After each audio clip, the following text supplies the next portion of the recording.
Agora, para a gente arredondar essa questão do Robinho, ele pode pagar a fiança, assim como pagou o Daniel Alves, e não ser preso aqui no Brasil? Vamos esperar a decisão do ministro do STF. Existe a possibilidade também, mas o que vai ser analisado agora pelo ministro é realmente a questão mais importante: se houve o trânsito em julgado dessa questão analisada do crime pela justiça italiana, então ele pode ser preso imediatamente, sem que seja analisado o recurso dessa homologação, ou se o STF, o ministro do STF, vai entender que, como há ainda a possibilidade de um recurso ao tribunal, ele não pode ser preso, porque só poderia ser preso depois de esgotado todos os recursos. Tem dois entendimentos. A disputa ontem foi muito parelha, Domitila, foi 6 votos a 5. Então tem dois entendimentos com leituras bem claras e inteligentes, um deles entendendo que pode sim, foi a maioria do STJ de ontem, dos ministros, que entenderam que já houve o trânsito em julgado, então só é a homologação, então ele já pode ser imediatamente preso, por isso tem a decretação imediata de prisão do Robinho. E outro entendimento que foi de 5 ministros do STJ que entendem que não, que como ainda há um recurso possível ao STF da homologação de pena, não da condenação, o Robinho está condenado, sempre importante a gente reforçar isso, que em função desse recurso não pode ser cumprida a prisão imediata, conforme traz a legislação, o ordenamento brasileiro. Então, é algo que a gente vai ter uma resposta logo, né? Esse habeas corpus deve ser julgado rapidamente pelo ministro do STF. Desculpa te interromper, achei que você tinha terminado, é só para entendimento. Mas se for julgado que ele pode ser preso agora, ele vai ser preso, aí ele teria essa opção de pagar a fiança e ser liberado antes? Ou ele cumpriria os 9 anos? Aí ele vai cumprir o prazo estabelecido pela sentença, que traz a Itália. E depois com todas as regras que o direito penal, que o direito brasileiro trazem para diminuição de pena, por bom comportamento, 1/3 da pena. Aí vai ser algo que vai ser discutido ao longo do processo, ao longo do tempo de prisão do Robinho. Mas essa figura da indenização para diminuir o tempo na cadeia, na legislação brasileira, não existe igual. Não existe, não. Não existe como na Espanha, não. Para diminuição de pena, não. Perfeito. Andrei, muito obrigada pelas informações. Sigam o blog Lei em Campo para você ficar bem informado sobre essas questões jurídicas, que são muitas, são difíceis, ainda bem que o Andrei vem aqui explicar para a gente. Obrigado, isso, Domitila. Muito legal conversar com vocês, com o PVC, com o Thiago. Vou ler a tua matéria agora. Acho que é muito importante essa manifestação da Leila. E eu estou sempre por aqui, né? Só o André entrar em contato que eu vou conversar com vocês, que é sempre um prazer. Não é a minha área de direito penal, mas eu conversei com especialistas da área para poder conversar com vocês sobre tudo isso que está acontecendo. Mas eu acho que vai muito além do direito penal, né, Domitila? Vai muito, como o PVC trouxe, que é uma questão de educação, do esporte se envolver para mudar uma cultura. É uma questão de proteção de direitos humanos, de proteção da mulher, de igualdade, que por mais que as pessoas entendam que a gente está num ambiente igual, ainda não é igual. E muitos desses fatos ainda acontecem sem a pessoa ter coragem de se manifestar. É um ambiente que ainda é um ambiente violento, ainda é um ambiente perigoso para as mulheres, a gente precisa mudar essa cultura. Então vai muito além do direito, é um comportamento de toda a sociedade. Obrigado aí, Domitila, um beijo para ti, PVC, Thiago, bom trabalho para vocês. Obrigada, Andrei. Sobre essa questão da igualdade, né? Leia a coluna da Alicia Klein, está bem interessante. Ela participou ontem do julgamento, participou não, né? Esteve presente no julgamento e ela explica um pouco a igualdade presente ali no tribunal. Tiago, vamos virar a chavinha, como você falou ontem, e falar um pouquinho de seleção brasileira. Tem uma matéria interessante que você fez junto com o Éder Traschini, o Lucas Mussetti, o Igor Siqueira e a Thalita Vespa, de um golpe que o Richarlison sofreu. Explica pra gente essa história. Pois é, Domitila, o Richarlison, no primeiro dia de atividades aqui da seleção brasileira, na verdade no segundo dia, terça-feira, a gente vai se perdendo, os dias são às vezes muito longos, muito intensos, né? Mas na terça-feira ele deu uma entrevista aqui falando que tinha tido problemas, que tinha tido uma fase muito ruim da vida dele, que ele precisou de terapia, a terapia salvou a vida dele, e a gente foi atrás, né, de tentar descobrir um pouco de quais foram esses problemas a que o Richarlison se referia.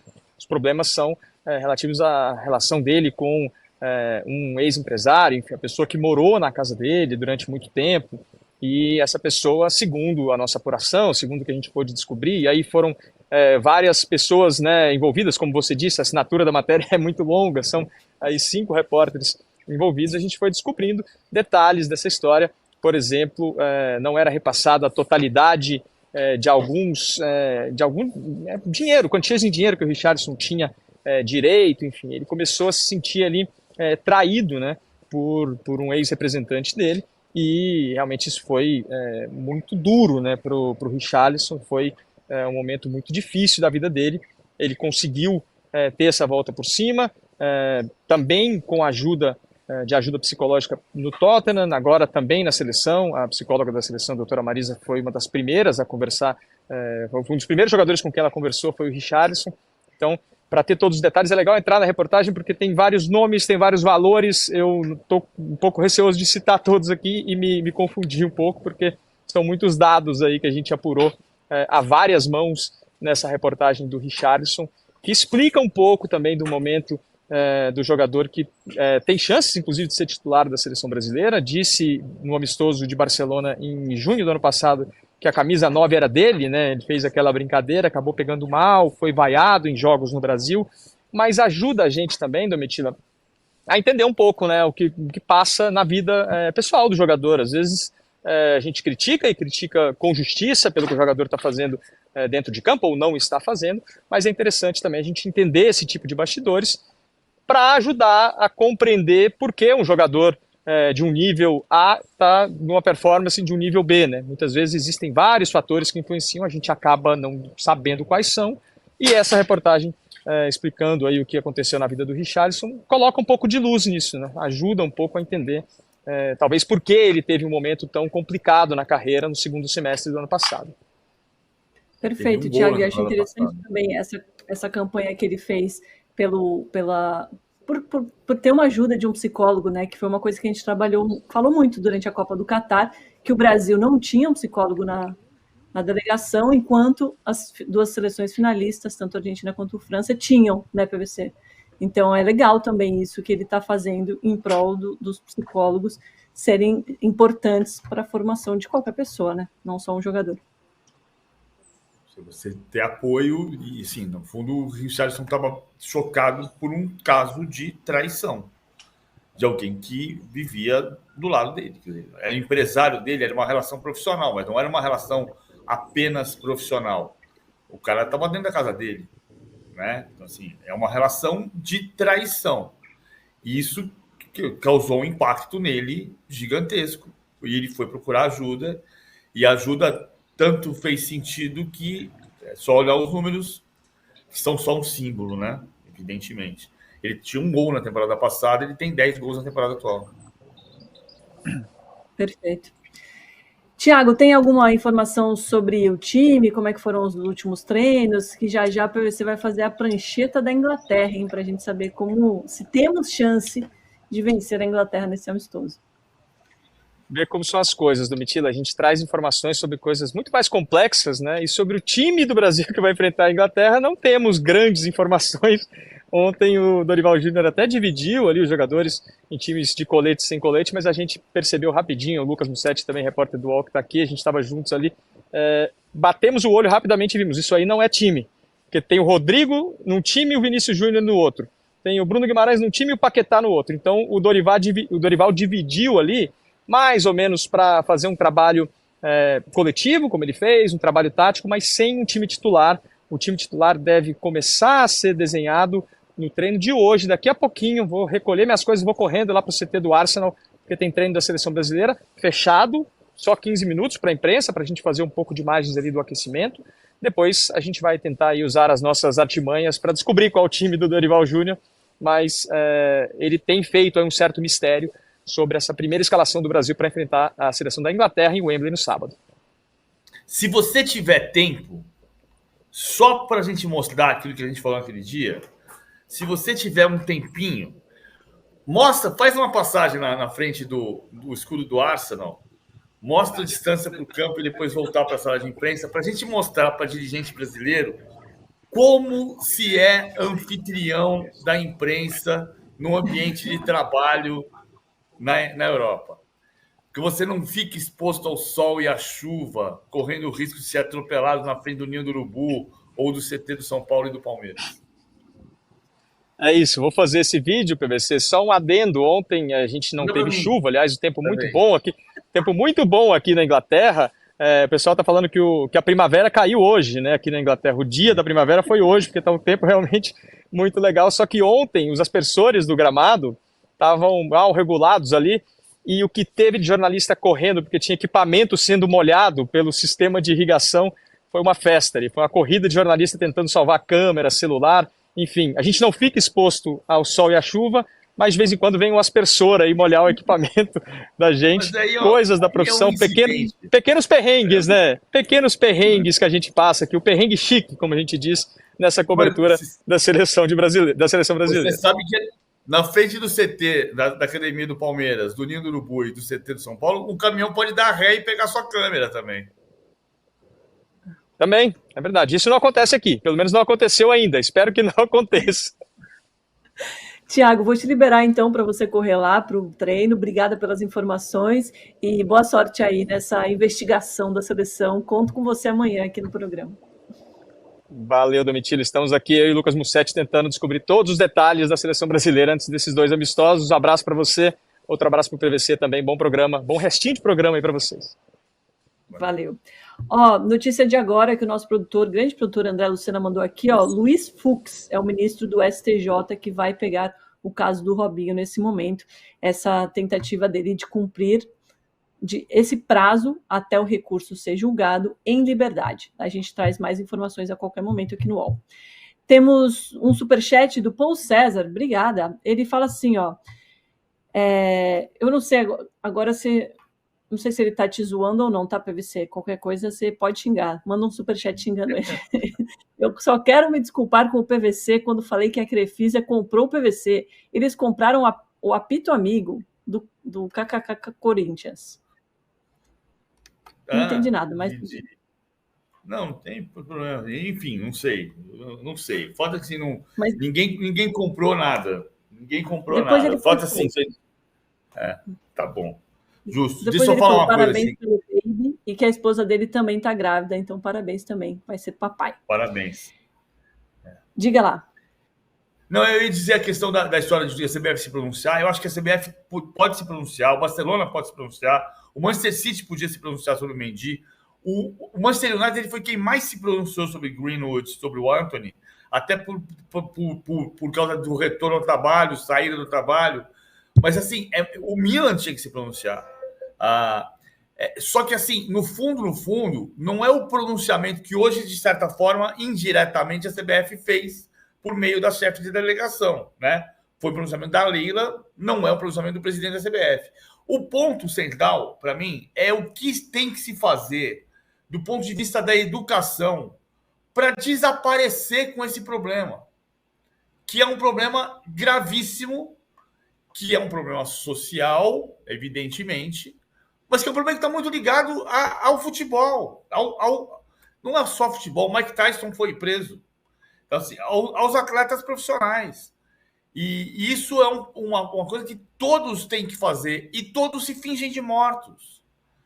Não basta fazer uma declaração dizendo repudiamos todos os tipos de agressão sexual, inclusive os praticados por 2 atletas que passaram pela seleção brasileira. Inclusive, o Robinho jogou na seleção até 2017. E ele tinha um processo desde 2013. Mas é de fato dizer que todo jogador que passar pela seleção brasileira em qualquer divisão, sub-13, sub-15, sub-17, sub-20 profissional, será orientado em palestras sobre como não se comportar mal e não cometer crimes. Tem um processo que é maior do que a nota. É muito maior do que a nota. Que o Milan tinha que fazer, porque o processo do Robinho começou quando ele era jogador do Milan. O crime do Robinho aconteceu quando ele era um jogador do Milan. Mas seria maravilhoso, né, se a CBF pudesse fazer isso. Tem um comentário aqui do Gui Verde, que está sempre com a gente, obrigada. Ele fala aqui, se o Robinho cumprir um terço da pena, 3 anos, já seria educativo para o mundo do futebol, sem falar que o assunto sendo discutido na sociedade vai fazer o país evoluir e talvez no futuro isso melhore. É nisso que a gente aposta, Gui, senão a gente não falaria tanto disso aqui, né? E a Márcia Damasco está falando aqui. Ontem, se ele cumpriu, ele tem que cumprir o que a legislação determina. Né? Se a legislação determinar sem abater com indenização, se a legislação determinar que ele cumpre 50% da pena, sai em liberdade condicional por bom comportamento enquanto esteve na prisão, eu não posso brigar com a justiça. Eu posso achar que assim, discussão judicial você discute, mas cumpre. Né? Você cumpre, é decisão judicial. Agora, tem que cumprir. Ele tem uma condenação de 9 anos. Não é um achismo. Teve um julgamento na Itália diante do direito romano e ele foi condenado a 9 anos. Em última instância, exatamente. Márcia Damasco, não sou palmeirense, mas tenho orgulho da Leila. Boa, Márcia. Ela representa muito, né, as mulheres no futebol. Vamos rodar a vinheta, JP, por favor, para o PVC mostrar como é que vem essa Inglaterra, se a gente tem chance de vencer esse time. O Brasil, uma info aqui, PVC, que obviamente eu não sabia de cabeça, né? Mas eu vi aqui e achei interessante. O Brasil ainda não venceu nesse Wembley reformado. Então, desde 2007, o Brasil ainda não venceu por lá. Será que dessa vez vai? Roda a vinheta, JP.